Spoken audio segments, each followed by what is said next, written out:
Madam ఇప్పుడు అలానే obesity గనక ఉన్నట్లయితే అంటే వాళ్ళు హ్మ్. ఉండాల్సిన వెయిట్ కంటే కూడా ఐమ్ హ్మ్. టాకింగ్ అబౌట్ లేడీస్ హుహు. ఎక్కువ ఉంటే గనక హ్మ్. సో అప్పుడు కూడా ప్రెగ్నెన్సీకి ప్లాన్ చేయొచ్చా? లేదా ఆ వెయిట్ అన్నది రెడ్యూస్ అయిన తర్వాతే ప్రెగ్నెన్సీకి ప్లాన్ చేయాలంటారా? బేసికల్‌గా ఏంటంటే అండి, ఒబెసిటీ వల్ల మనకి మెయిన్‌గా వచ్చే ప్రాబ్లమ్స్ ఏంటంటే, ఎగ్ అనేది క్వాలిటీ రాకపోవచ్చనమాట. హ్మ్.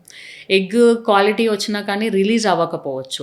సో, ఒబెసిటీ ఉన్న వాళ్ళకి ఈ పీసీఓడీ ప్రాబ్లమ్ కూడా ఉండొచ్చనమాట. ఇన్సులిన్ రెసిస్టెన్స్ తర్వాత మనకి డిటెక్ట్ అవ్వకముందే వాళ్ళకి బాడీ ఆల్రెడీ ఆ రెసిస్టెన్స్ వల్ల డయాబెటిక్, ప్రీ డయాబెటిక్ రేంజ్‌లో కూడా ఎళ్ళిపోతుందనమాట. సో, బేసికల్‌గా వాళ్ళకేంటి అంటే సైమల్టేనియస్‌గా కొంతమందికి అంటే మార్బిడ్ ఒబెసిటీ అని ఉంటుందనమాట. 40 అండ్ అబోవ్ ఉన్న వాళ్ళది మార్బిడ్ ఒబెసిటీ అంటాం.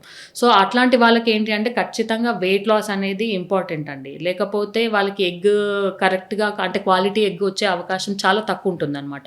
వీళ్ళకేంటి అంటే ఈ ఒబేస్ ఉన్న వాళ్ళకి ఖచ్చితంగా వెయిట్ కట్ డౌన్ చేయడం. ఫస్ట్ పీరియడ్స్ అనేది రెగ్యులర్‌గా రావాలనమాట. ఒబేసిటీ ఉన్న వాళ్ళకి చాలా మందికి పీరియడ్స్ అనేది ఇర్రెగ్యులర్‌గా వస్తుంది. సో, పీరియడ్స్ రెగ్యులరైజ్ చేసుకోవడము 10% 7-10% ఆఫ్ బాడీ వెయిట్ రెడ్యూస్ చేసుకోవడము. ఇవన్నీ చెప్తామనమాట.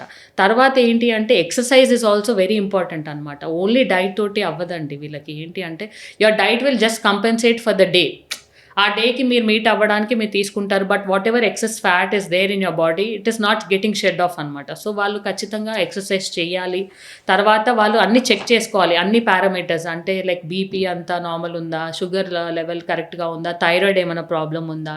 తర్వాత యూట్రస్‌లో ఏదైనా ప్రాబ్లమ్ ఉందా? వాళ్ళకి రెగ్యులర్ సైకిల్స్ వస్తున్నాయా లేదా చూసుకోవడం. ఇవన్నీ చేస్తే మనకేంటి అంటే it will be easy for them. In case if they don't cut down and if they really become pregnant, that cannot be a problem. కాకపోతే ఏంటంటే there are high risk for abortions అయ్యే ఛాన్స్ ఉంటుంది. హ్మ్. తర్వాత ఏంటి అంటే బేబీకి ఏదన్నా మళ్ళీ అబ్నార్మాలిటీ వచ్చే ఛాన్స్ ఉంటుందనమాట. సో, ఇవన్నీ తర్వాత అలా చూస్తే వాళ్ళకి రిస్క్ ఆఫ్ హైపర్ టెన్షన్ కూడా ఎక్కువే ఉంటుందనమాట. సో, ఒబేసిటీ ఉన్న వాళ్ళకి చాలా ప్రాబ్లమ్స్ ఉంటాయి మెటబాలిక్‌గా especially. Apart from that already ఇంకా వాళ్ళు వెయిట్ గెయిన్ అయ్యే అవకాశం ఉంటుంది ప్రెగ్నెన్సీలో. సో, వాళ్ళకేంటి అంటే స్పెసిఫిక్‌గా ఒక 7 కేజెస్ వరకే పెరగాలి అని చెప్తామనమాట. సో, 7 కేజెస్ వరకు పెరగాలి. అంతకంటే పెరిగితే మళ్ళీ మీకు ప్రాబ్లమ్ అయ్యే అవకాశం ఉంటుంది. ఒకవేళ ఇంకా ఒబేస్ ఉన్న వాళ్ళకేంటి అంటే డెలివరీ వరకు వచ్చేసరికి వాళ్ళకేంటి అంటే డెలివరీ అయిన తర్వాత నార్మల్ డెలివరీ అయ్యే అవకాశం కొంచెం తక్కువుంటుంది. తర్వాత సిజేరియన్ అయిన తర్వాత స్టిచెస్ మానడం కూడా కొంచెం ప్రాబ్లమ్ అవుతుందనమాట. ఇంకా అది కాకుండా ఏంటి అంటే వాళ్ళకి ఆ బాడీ షేమింగ్ అనేది కూడా బాగా ఇంకెక్కువైపోతుందనమాట. ఎందుకంటే ఈ ఈ ఈ ప్రెగ్నెన్సీలో మనం పుట్ ఆన్ అయ్యే weight pre existing weight add అయిపోయి అలా ప్రాబ్లమ్ అవుతుంది.